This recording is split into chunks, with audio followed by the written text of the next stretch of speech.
Hello, I'm Holly Carroll.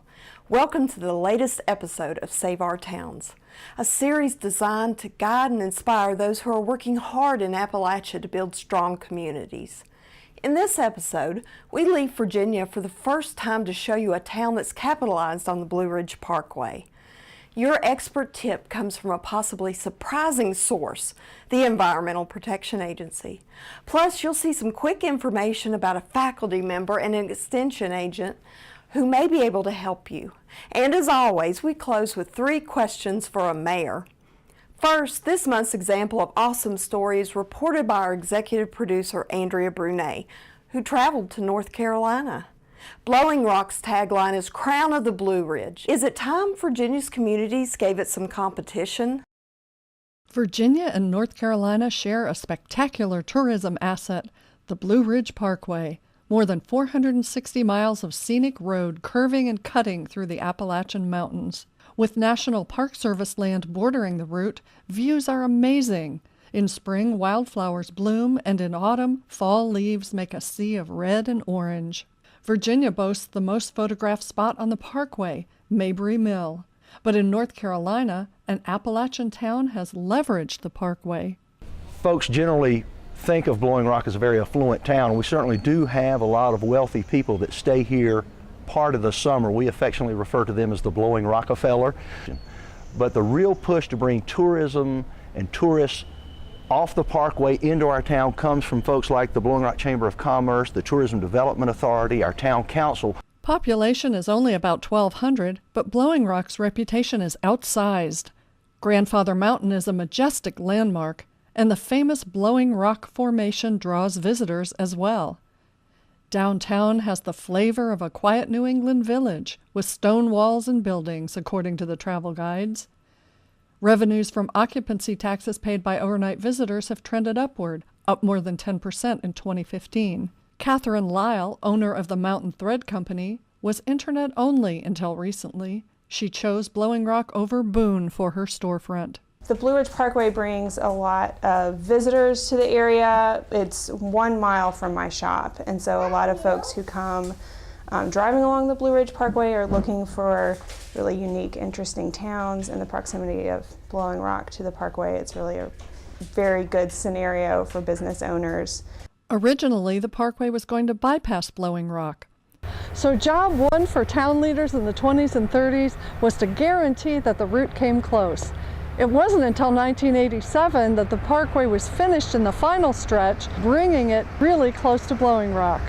The town has capitalized on the asset ever since, turning the grounds of a pioneer's mountain estate into a heritage park not far from milepost 294, with 25 miles of preserved carriage trails. Town leaders have certainly leveraged the Blue Ridge Parkway and the organizations around it, such as the Blue Ridge Parkway Association and the Blue Ridge Parkway Foundation. We've probably done it a little better than neighboring states and communities, but everybody has this opportunity. So what about Virginia? Floyd recently got a $10,000 grant to tempt people with bicycles to pedal into town. Other Virginia communities haven't yet attached themselves to the Parkway, including Meadows of Dan, despite its beautiful surroundings.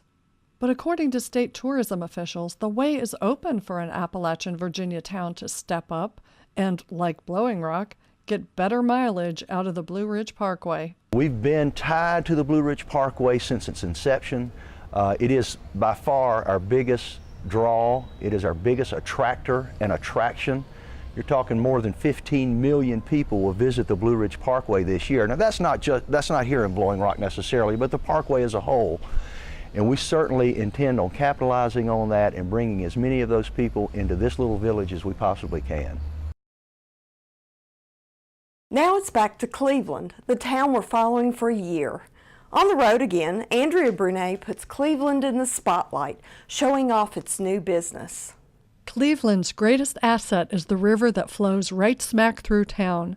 So in a community of just 178 people desperate for businesses to move in, spirits were high when Craig Widener of Bristol, Tennessee chose Cleveland for the first location of Grip Outdoor. I can't begin to even tell you how important that was for just morale to have this guy come in. I mean, when he came here, the first day I met him, he was talking to towns all up and down the river, and he chose us. So what was the secret of tiny Cleveland's appeal? With plenty of leafy streets and pastoral charm, it still lacks a hotel and restaurants. Widener chose Cleveland only after meeting with people in 30 different towns in Southwest Virginia. I like doing business with people that I like. The leaders here in Cleveland are committed to their town. They're committed to making it better. And they just had a real passion for turning Cleveland around. Renting space in the old town hall building, Widener's startup took advantage of the summer canoe and kayak season. He says he even drew a group that was debating going to Asheville. Grip Outdoor is such a big deal that a neighboring newspaper devoted front page space to Cleveland's Labor Day celebration, which touted the new business. I try to hold them accountable for what they've said they're going to do. I think they're holding me accountable for what I said I'm going to do, and I really think they can make a difference with ecotourism dollars and the jobs that have been lost in the coal industry. The outfitter is currently set up to put 85 people per day on the river. Mayor David Sutherland has high hopes for the outcome. Hopefully it's going to energize the people to where they'll see, well, things are getting done. They've heard things in the past and nothing come of it. So hopefully now they'll see that, things are going to happen. There is going to be changes and Cleveland will improve.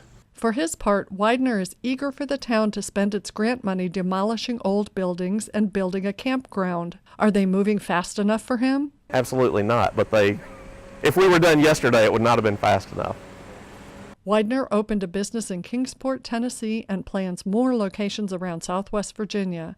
For now, everybody's watching the Cleveland shop in a town that has nowhere to go but up.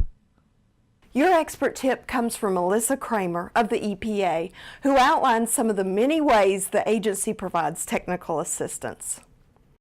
We are an office that are here to help communities who want to learn how to grow and build their communities, to be economically vibrant, to be walkable, bikeable, great places to live. And we help in all areas. We have a number of resources for communities that are looking to evaluate whether their codes and policies are in line with their goals, and we'll help them to get where they want to be, to take a look at other examples of communities that are trying to do great things and lessons learned from across the country. And as I said, we have our technical assistance programs where we can help communities that are really grappling with more difficult issues. You can read a transcript of the complete interview at the Save Our Towns website, where Kramer talks about how you can apply to the EPA for money to help fund your clean drinking water infrastructure. Click on the Connect with Experts tab. Next, here are two more people with great ideas to share. C.L. Bohannon defines landscape architecture as the place where spatial, environmental, and social issues intersect, even issues of social justice. That's why you often find him and his students solving real-world problems, as in a Roanoke project that led to a community garden. Oral histories were gathered too. Projects closely mirror the community's wishes and directives. The goal is to improve life for people of all ages and backgrounds in projects that are designed to transform and empower. Jennifer Gagnon, through a program in the College of Natural Resources and Environment, organizes tours of forested lands each fall. The Virginia Forest Landowner Education Program literally takes people into the field, where they can learn from forestry experts and state agency specialists. Landowners may find a way to make money for their properties while managing them sustainably. The tours cost $35, and with the focus on education, go beyond just sightseeing. In October, one of the tours will take place in Lee County, deep in Southwest Virginia. For more information, go to the Save Our Towns website. You'll find Bohannon under the VT Projects tab and Gagnon under the Extension tab. Now we return to Blowing Rock to ask 3 questions of the mayor. J.B. Lawrence, Mayor, Town of Blowing Rock, North Carolina.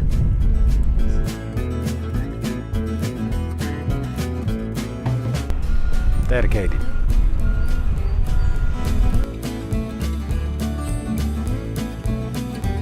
I think one of our biggest challenges right now is the completion of the highway, which is going to be a 4-lane, which was a bitter fight for a long time. And going forward, I think the development along that stretch of highway would be a challenge to make that development fit in with what the rest of the town looks like. That it's a wonderful place to visit, and it's even a better place to live. For more resources and contact information for the experts we interview, go to the Save Our Towns website, and please send your thoughts to saveourtowns@vt.edu. This is episode 2 of season 3. Be sure to join us next time. Thanks for watching.